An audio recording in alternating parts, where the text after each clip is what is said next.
pernyataannya membagongkan itu adalah Muslim itu lebih Kristen daripada Kristen itu sendiri. Wah, itu luar biasa, Masya Allah. Bismillahirrahmanirrahim. Ya ayyuhalladzina amanu udkhulu fis-silmi kaffah.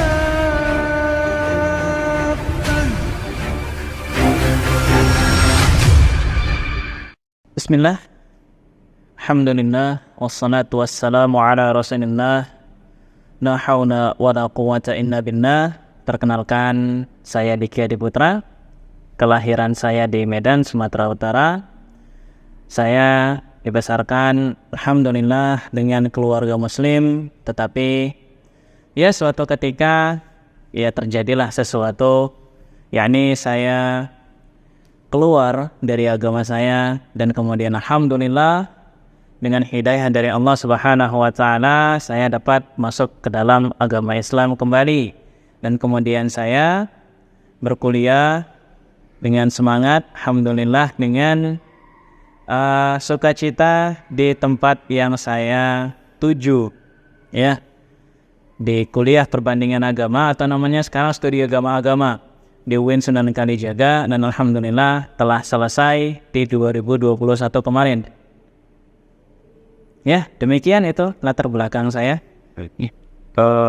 Boleh diceritakan kenapa Mas Diki ini akhirnya keluar dari Islam? Boleh diceritakan? Oke. Baik. Bismillah. Keluar dari Islam itu merupakan sesuatu itu yang tidak diduga ya sebelumnya. Dan ketika saya merenungi, ya, dari ketika saya kecil itu, yakni saya berteman dengan orang-orang yang non-muslim juga, ya, baik di luar sekolah, ya, dan kalau pas SMA itu ketika sekolah, dan kemudian juga bersahabat dengan mereka, dan bahkan uniknya itu saya juga sempat mendakwahi mereka. Itu sebelum saya murtad. Tetapi saya dibesarkan dengan didikan yang tegas, ya. Saya diminta untuk terus ke masjid, ya, ketika sholat fardu oleh bapak saya, papa ya saya manggilnya. Dan kemudian saya dididik dengan sekolah Islam di SD dan SMP. Dan kemudian baru SMA-nya saya sekolah negeri. Tetapi ketika di sekolah negeri ini, ketika saya bergaul dengan orang-orang non-muslim, dan kemudian saya belajar juga di mata pelajaran PAI, di situ saya berpikir tiba-tiba, Allahu a'lam kenapa ini saya nggak tahu.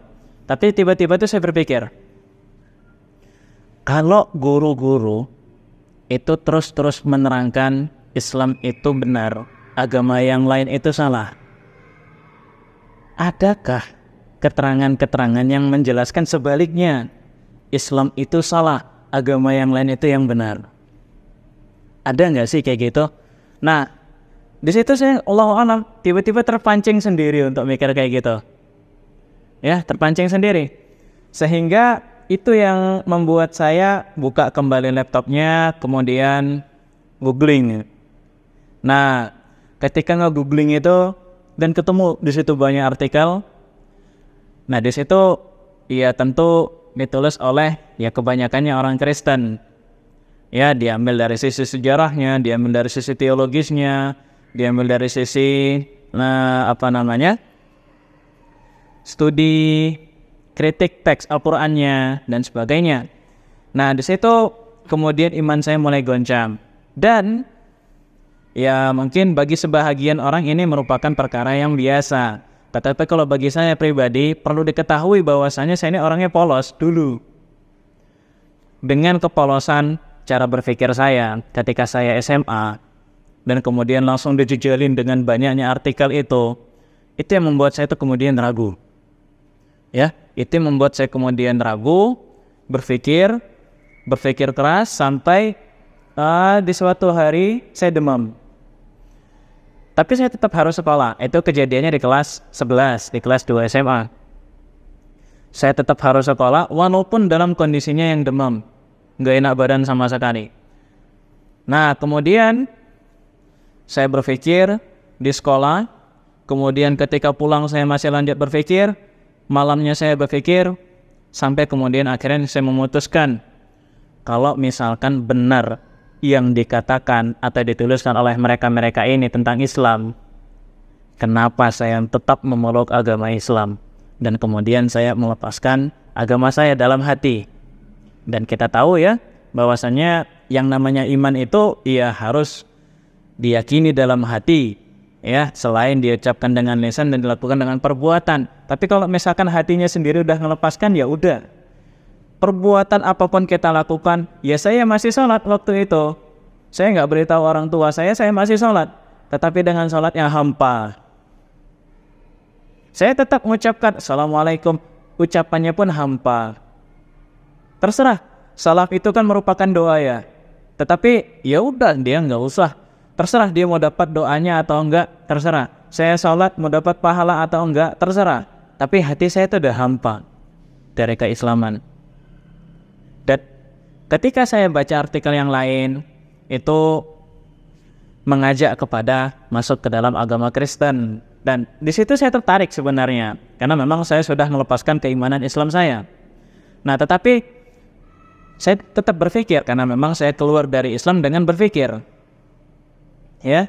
Nah, tetapi sebelum saya masuk Kristen itu saya juga harus berpikir dulu, apakah ketika saya berpikir, apakah ketika saya itu masuk Kristen itu merupakan keputusan yang tepat? Dan itu saya harus berpikir lagi berapa hari. Dan di situ saya mengakui bahwasannya terserah Tuhan itu ada atau tidak. Tapi saya nggak mau beragama dulu. Tidak pula Islam, tidak pula Kristen. Tidak beragama sama sekali. Tetapi kalau untuk menafikan adanya Tuhan itu saya nggak bisa. Ya itu yang kita namakan agnostik. Nah disitulah posisi saya waktu itu. Ya. Nah baru kemudian ketika saya menjalani hari-hari sebagai agnostik, ya qadarullah juga, ketika saya masih sering nonton YouTube. Biasanya kalau misalkan kita nonton YouTube, apa yang paling di atas ya munculnya itu adalah yang paling sering kita tonton. Biasanya itu ya. Tetapi kenapa yang paling muncul di atas ini sekarang apa yang saya sama sekali nggak pernah tonton? Ini cara saya membaca judulnya. Dr. Zakir naik menjawab wanita Kristen. Ya, Dr. Zakir naik menjawab wanita Kristen. Dr. Zakir naik ke atas panggung menjawab pertanyaan dari wanita Kristen. Dan saya nggak tahu siapa ini Dr. Zakir sebelumnya. Baru kemudian ketika saya tonton, loh, saya menemukan keheranan di situ. Ajib, ya. Ini penanya orang Kristen. Ini penceramahnya Muslim. Pakai, kalau kami bilangnya lobe, ya. Kalau di sini peci, ya. Dia pakai lobe, pakai setelan jas. Dan dia menyampaikan tentang ayat-ayat Alkitab. Itu penanya yang harusnya sebagai orang Kristen dianya tuh harusnya lebih paham, kan gitu ya. Tetapi kenapa kok Dr. Zakir naik? Dr. Zakir ini yang lebih paham ayat-ayat Alkitab itu daripada wanita Kristen itu. Justru seakan-akan Dr. Zakir ini yang mengajari wanita itu. Nah di situ saya terkagum. Tapi di situ nggak lantas membuat saya masuk Islam seketika, tidak. Ya, tentu saya harus mengamati video itu berkali-kali, kemudian amati juga video-video yang lain, ya. Baru kemudian saya nangkap, oh ternyata memang ceramahnya beliau ini berkenaan dengan perbandingan agama, khususnya Islam dan Kristen dan Hindu, ya. Nah, ketika saya nonton, terutama video yang pertama saya tonton itu, saya menangkap beberapa hal. yang mencengangkan bagi saya. Yang pertama itu ya penampilan sebagai muslim pakai lobe, pakai peci, wanitanya itu Kristen, tidak pakai kerudung ya, bertanya tentang apakah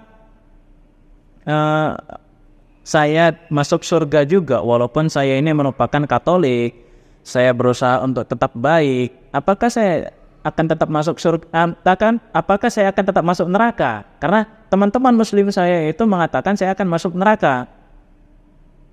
Nah, jadi saya tonton. Itu tadi yang pertama, dari segi penampilan.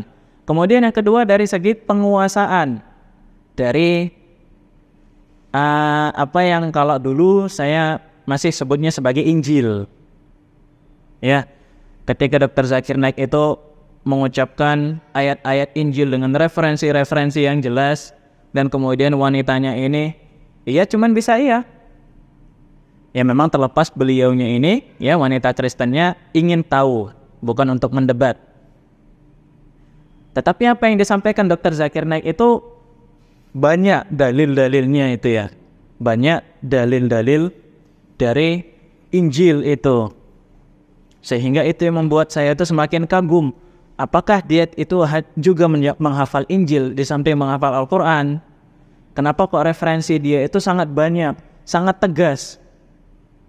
Dan di antara referensi yang paling tegas yang membuat hati saya makin tertegun lagi itu adalah ketika dia itu berani menantang kalau di Alkitab ini, di Injil ini ada statement yang tidak ambigu, jelas, yang mana Yesus mengatakan, dan di situ dia mengatakan Dr. Zakir Naik memberi keterangan dengan tinta merah, ya karena memang di Injil itu perkataan Yesus semuanya itu dengan tinta merah. Nah kalau misalkan ada perkataan Yesus dengan tinta merah, jelas, tegas, mengatakan bahwasanya dia ini Tuhan, aku ini Tuhan, sembahlah aku, maka aku siap, Dr. Zakir Naik siap untuk masuk Kristen malam itu juga.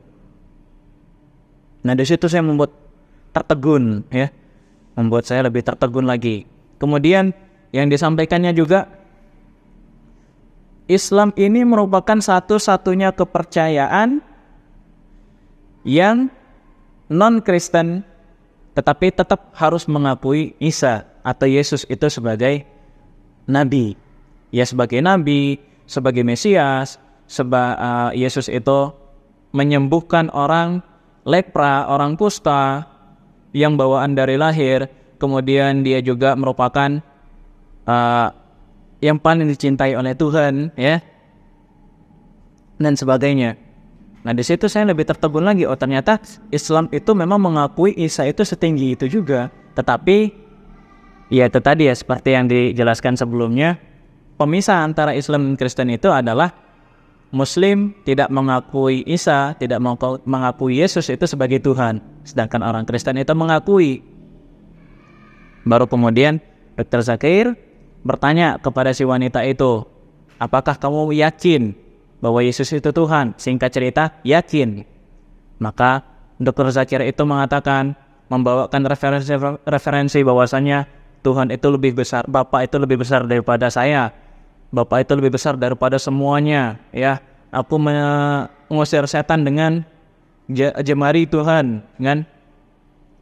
Aku tidak berkata atas keinginanku sendiri. Aku berkata apa yang disampaikan oleh Bapa, ya. Aku memutuskan apa yang telah diputuskan oleh Bapa, dan putusan Bapa itu adil.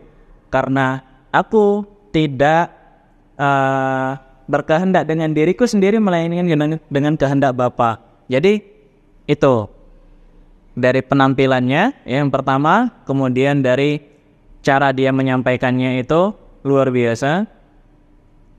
Dan kemudian adapun yang ketiga, dan itu dilakukan berkali-kali ya, ketika saya nonton di video-video berikutnya, ada yang nonton debat juga ya, dan seterusnya.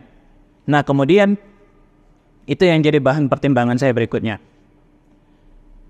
Apakah betul yang dikatakan oleh Zakir ini, Dr. Zakir? Saya waktu itu belum tahu kalau ternyata Naik itu bagian dari nama belakang ya.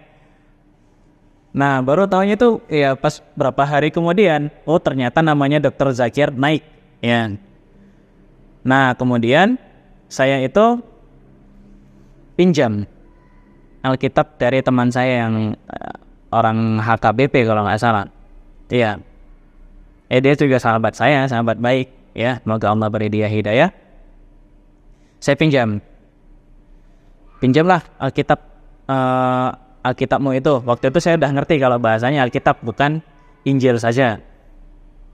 Pinjamlah Alkitabmu itu. Kau yakin Ki? Ya dengan bahasa kami ya. Kamu yakin Ki? Iya yakin. Pinjamlah dulu Alkitabmu itu. Ya udah nantilah aku panggil adikku dulu ya. Dan nanti aku pinjamkan Alkitab kami. Ya. Berapa hari kemudian saya nunggu sampai kira-kira seminggu kemudian baru saya dikasih Alkitabnya itu.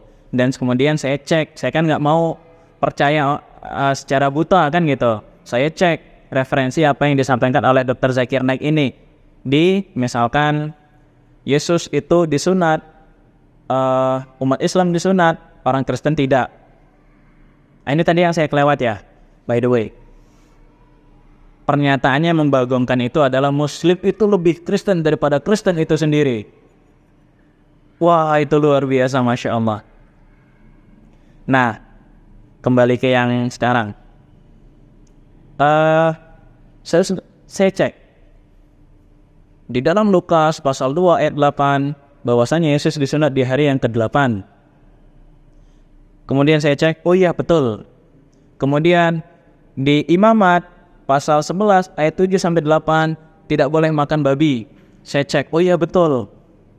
Di Ulangan pasal 6 ayat 4 sembahnya itu hanya satu Tuhan. Kemudian diulangi lagi oleh Yesus di Markus pasal 12 ayat 29 dengan kutipan yang sama dengan apa yang dulu dikatakan oleh Musa. Saya cek lagi, oh iya sama. Kan? Kemudian saya cek juga referensinya dari Al-Quran itu. Ketika beliau itu mengucapkan referensi dari Al-Quran itu, saya lihat, oh iya sama. Beliau memang hafal Al-Quran. Ia hafalah ayat-ayat dari Alkitab itu. Nah, di situ saya mikir, kalau misalkan dua hal ini nih sama, ya, dan sama-sama merujuk kepada apa yang diyakini oleh umat Islam, baik Al-Quran, baik Alkitab, dua-duanya merujuk kepada apa yang diyakini oleh salah satu pihak, yaitu umat Islam. Tuhan itu satu, dan di situ juga ada dijelaskan bahwasanya Nabi Muhammad itu yang akan datang, ya, sebagai the converter di Yohanes pasal 16 ayat 7, kemudian ayat 12-14-nya itu, ya, itu yang biasa dikatakan oleh orang-orang Kristen itu Roh Kudus. Bukan. Kalau Roh Kudus harusnya dia itu datang setelah Nabi Isa pergi, setelah Yesus pergi, karena persyaratannya itu adalah aku pergi dulu baru penghibur itu datang. Tetapi Roh Kudus itu pada nyatanya telah ada ketika Yesus itu hamil, Bunda Maria itu hamil Yesus. Telah ada ketika Yesus dibaptis. Yesus mengatakan bahwasanya aku mengusir setan dengan jemarinya Tuhan, kan gitu. Itu yang dikatakan sebagai Roh Kudus kan bagi orang Kristen. Nah, Roh Kudus ketika itu sudah ada bersama Yesus, jadi tidak mungkin itu Roh Kudus. Pasti itu adalah orang lain, yang tidak lain adalah Muhammad sallallahu alaihi wasallam. Nah, baru di situ saya kemudian memutuskan untuk masuk Islam lagi. Dalam hati saya mulai meyakini saya masuk Islam lagi. Dan fakta menariknya, dan ini mungkin dirasakan ya, dan kita juga banyak lihat pada momen-momen yang lain yang banyak orang-orang yang masuk Islam itu mereka ibaratkan menjumpai sesuatu makanan yang enak. Pasti makanan itu nggak pengen untuk dirinya sendiri, kalau yang lain juga, ayo dong makan di sini, makan di sini. Sama. Dan saya pun berazam kayak gitu juga. Niat kuat kayak gitu juga. Kalau memang Islam kayak gini, maka yang harus menerima Islam itu jangan cuma saya, tapi yang lain itu juga. Jangan cuma saya, yang lainnya juga harus tahu Islam tuh kayak gini loh. Keagungannya, ya, jelas ajarannya, tegas kan. akidahnya itu yang kuat, kokoh, akal itu takjub dengan akidahnya itu. Karena memang saya orang yang berpikir, ya, waktu itu juga bukan hanya perubahan agama saya, tetapi perubahan cara berpikir saya. Dari yang dulunya saya itu berpikir polos, kemudian ketika saya tahu bahwasanya agama saya itu sangat menjunjung akal, saya terima kembali agama itu, ya. Dan alhamdulillahnya tidak di waktu yang terlalu lama, tidak sampai bertahun-tahun, ya. Saya menerima agama Islam kembali, relog in, ya. Jadi begitu kisah saya. Dan kemudian, ya, sebagaimana perkenalan di awal, ya, kenapa saya bisa masuk ke dalam studi agama-agama? Yaitu karena saya istikharah. Niat kuat saya ingin terus belajar perbandingan agama atau studi agama-agama membawa saya kepada tempat perkuliahan saya yang sekarang, yang kemarin. Alhamdulillah ada tamat di UIN Sunan Kalijaga, ya. Dan itu hasil istikharah. Walaupun orang-orang itu ada menasehati jangan ke situ liberal dan sebagainya, tapi hasil istikharahnya tetap ke situ. Itu karena niat kuat, ya. Dan alhamdulillahnya saya masuk ke situ dengan segala kefuturan yang saya hadapi pun, ya, di situ itu. Tapi tetap alhamdulillah 2021 lalu, ya, saya lulus genap 5 tahun sejak 2016 saya pertama masuk kuliah. Alhamdulillah. Jadi itu kisah saya. Ada yang lewat sebenarnya. Kayaknya kita atau penonton mungkin pengen tahu nih ketika membaca artikel tadi, ya, artikel yang dari teman-teman saudara-saudara kita orang Kristen, itu sebenarnya apa yang mereka bahas itu sehingga bisa menggoncang pikirannya Mas Bivi? Iya. Jadi yang paling saya ingat itu ketika ngebahas tentang satu ayat di surah yang kita familiar semua, ya. Surah Al-Fatihah, ihdinas siratal mustaqim. Tunjukilah kami jalan yang lurus. Maka ya mereka di situ mulai berdialog, ya. Mulai mengajak kita pembaca itu untuk dialog. Apa jalan yang lurus itu? Ya. Dan kemudian, ya, dengan keterbatasan ilmu saya tidak tahu apa jalan yang lurus itu. Al-Quran tidak memberikan jawaban jalan yang lurus itu. Waktu itu saya tidak tahu. Ya. Tapi kemudian memang cara mereka menulis itu agar kita berpikir, ya, sebagaimana yang mereka inginkan. Bahwasanya Al-Qurannya tidak mendetailkan jalan yang lurus itu. Muhammad itu pun dia minta didoakan. Beda dengan apa yang disabdakan oleh Tuhan Yesus waktu itu, yaitu di Yohanes pasal 14 ayat 6, akulah jalan, kebenaran, dan hidup. Tidak ada yang dapat pergi kepada Bapa kecuali melalui aku. Nah, ini satu ungkapan yang tegas, yang nyambung dengan ayat ini. Itu diantaranya dari sisi teologisnya itu. Ya, adapun dari sisi sejarahnya itu ya harus kita verifikasi lagi. Dijelaskan bahwasannya di situ umat Islam membantai orang-orang Kristen itu. Itu Allahu a'lam artikel itu masih ada atau enggak, karena itu udah lama, 2015. Jadi saya lock out dari Islam 2015 dan kemudian masuk Islam lagi. Ya alhamdulillah masih di tahun yang sama, 2015. Jadi sebenarnya kalau misalkan dirinci, ya dari segi teologisnya ada, dan itu memang paling banyak, ya. Dari sisi historisnya ya ada. Gitu. Baik, bismillah. Terakhir, ya, sebagai pesan, ada satu ungkapan yang bagus yang saya dapatkan dari hasil perenungan saya. Dan kepada teman-teman saya ini sering saya ucapkan juga. Saya masuk Islam, saya keluar dari Islam itu karena saya berpikir sendiri. Kemudian saya masuk ke dalam Islam lagi dengan saya berpikir sendiri. Ya, hidayah Allah yang membuat saya berpikir. Kemudian saya masuk Islam lagi.